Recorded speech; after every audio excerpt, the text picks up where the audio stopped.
স্বাদ বদলের রান্নাঘর থেকে প্রত্যেককে আমার শুভকামনা জানিয়ে আজকে একটি মুখরোচক আইটেম নিয়ে এসেছি। শীতকালে বিভিন্ন রকম ভাজাভুজি খেতে খুব ভাল লাগে। আমি কয়েকজনের আবদারে আজকে নারকেল পুরি বানাচ্ছি। এর আগে যাদেরকে বানিয়ে খাইয়েছিলাম তাদের খেয়ে ভালো লেগেছে, আবার আজকে নতুন করে খেতে চাইছে, তাই ভাবলাম বানিয়েই ফেলি। তো ময়দা, চিনি, কালো জিরে, নুন, একসাথে ময়দা, শুকনো আর একটু খাওয়ার সোডা, এটা দিয়ে আগে একটু মেখে নিলাম।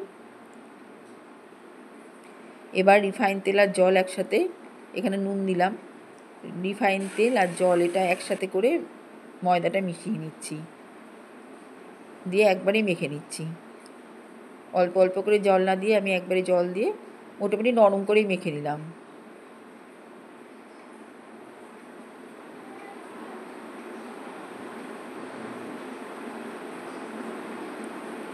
একটু জল বেশি হওয়াতে শুকনো ময়দা দিয়ে একটু কোটিং করে নিচ্ছি।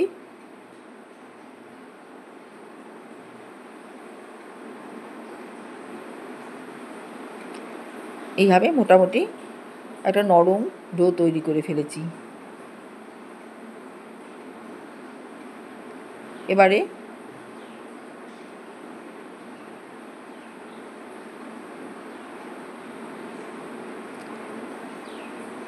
এবারে এই সাদা বাটিটার মধ্যে প্রথমে একটু কর্নফ্লাওয়ার দিব।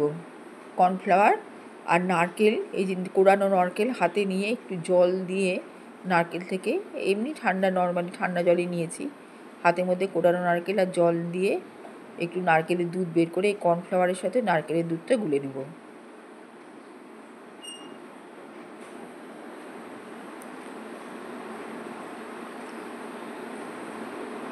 কর্নফ্লাওয়ার নিয়েছি। এবার এই যে নারকেলটা কোড়াটা, এর মধ্যে সামান্য একটু জল দিয়ে নারকেলের দুধ বের করে এবার কর্নফ্লাওয়ার আর নারকেলের দুধে একসাথে মিশিয়ে নিচ্ছি।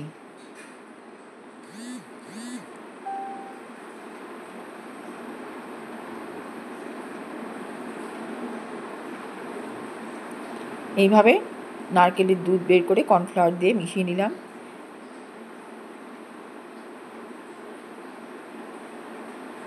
এই হাতটা দিয়ে আবার মেখে নিলাম ডোটা, তাহলে এটা তেল তেলে ভাব হবে। এবারে এখানটায় আমি শুকনো নারকেল কোড়া নিচ্ছি, তার মধ্যে নুন আর চিনি দিয়ে মেখে নিব। শুকনো নারকেল কোড়া নুন চিনি দিয়ে মেখে নিচ্ছি। আমি আগেই নুন চিনিটা দিয়ে রেখেছিলাম থালার মধ্যে। নুন চিনিটা দিয়ে শুকনো নারকেল কোড়াটা আমি ভালো করে মিশিয়ে নিচ্ছি।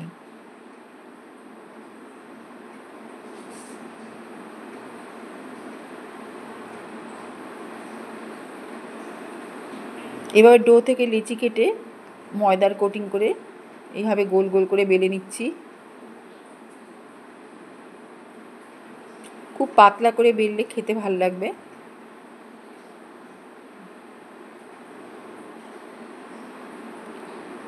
এবার আমি এই লুচিটার মাঝখানে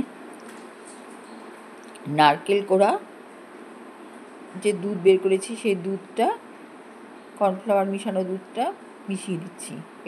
এই যে লুচি বেলে এর মাঝখানে মিশিয়ে নিচ্ছি।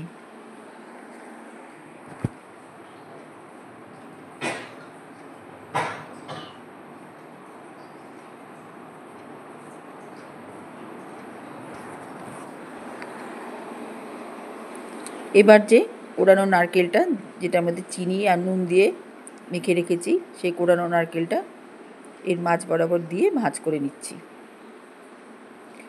এইভাবে কোড়ানো নারকেলটা দিয়ে এবার ভাঁজ করে নেব।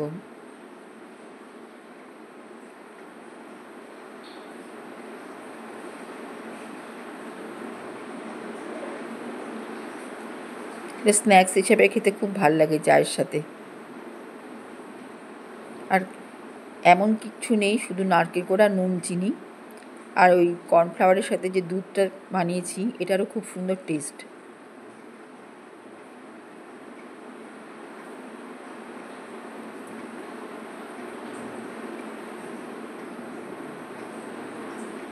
এইভাবে প্রতিটা পুরি বানিয়ে নিচ্ছি।